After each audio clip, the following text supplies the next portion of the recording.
जय हिंद, नमस्कार। कैसे हैं आप सभी? हम आशा करेंगे कि आप सभी अच्छे होंगे, स्वस्थ होंगे, मस्त होंगे। इस नए क्लास में आप सभी का स्वागत है। तो जैसा कि आप सबने थंबनेल पे देख लिया कि हम लोग करने वाले हैं क्लास 10 संस्कृत का करमवीर कथा का ऑब्जेक्टिव क्वेश्चंस। जी हाँ, बिल्कुल। अगर आप चैनल पर नए होंगे, चैनल को सब्सक्राइब कर सकते हैं, बेल आइकन ऑन कर लीजिएगा ताकि आपके पास नोटिफिकेशन जब भी जाए क्लास का तो आपको पता चल जाए। और साथ ही साथ आप लाइक करके, कमेंट करके बताइए क्लास आपको कैसा लगा। चलिए, सबसे पहला प्रश्न आपके सामने क्या है कि भीखन टोला गाँव किस राज्य में है? पहला क्वेश्चन है कि भीखन टोला गाँव किस राज्य में? तो याद रखिए बिहार। कहाँ है? बिहार, क्योंकि ये क्वेश्चन बहुत बार पूछा गया है, याद रखिएगा। तो ये हो जाएगा बिहार, याद रखेंगे, ठीक है।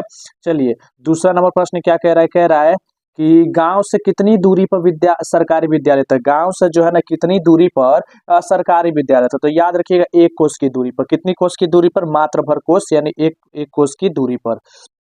तीसरा क्वेश्चन कह रहा है, तीसरा क्वेश्चन क्या कह रहा है, थोड़ा ध्यान से देखेंगे। तीसरा क्वेश्चन कह रहा है हम लोग का कि शिक्षा विहीन कठिनाई से जीवन यापन करने वाले लोग, धनहीन लोग किस गांव में रहते हैं? तो याद रखिएगा वो जगह भीखन टोला। कहाँ रहते थे?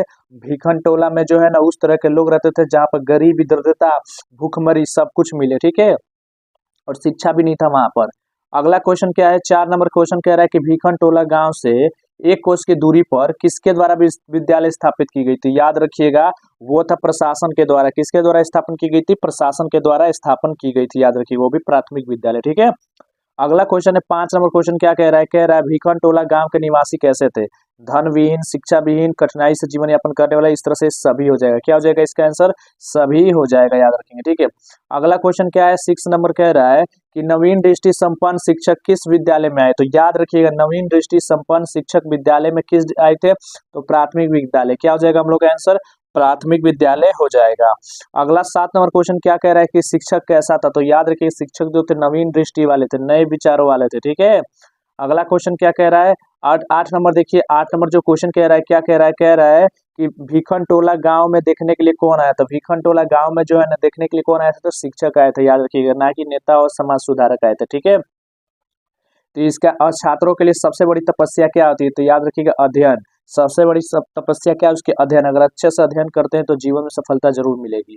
अगला क्वेश्चन है 10 नंबर कह रहा है कि लक्ष्मी किसको वर्ण करती है? लक्ष्मी जो है मतलब पैसा कौड़ी भी है, किसको मिलती है? जो उद्यमी होता है, जो मेहनती होता है, जो अपने काम के प्रति ईमानदार होता है, ठीक है। अगला क्वेश्चन क्या कह रहा है? 11 नंबर, राम परवेश के गांव का नाम क्या था? तो याद रखिएगा उसके गांव का नाम था भीखन टोला। क्या नाम था? भीखन टोला, ठीक है। अगला क्वेश्चन है कि राम परवेश के परिवार में कितने सदस्य थे? तो याद रखिएगा राम परवेश के परिवार में जो थे ना वो 4 सदस्य। कितने 4 सदस्य थे? 4 सदस्य, ठीक है। मैं उम्मीद करता हूँ यहाँ तक आपने देखा, तो आप बताएंगे क्लास कैसा लगा। इसी के साथ हम लोग मिलते हैं फिर से एक नई वीडियो में। तब तक के लिए क्या आप सबको जय हिंद, जय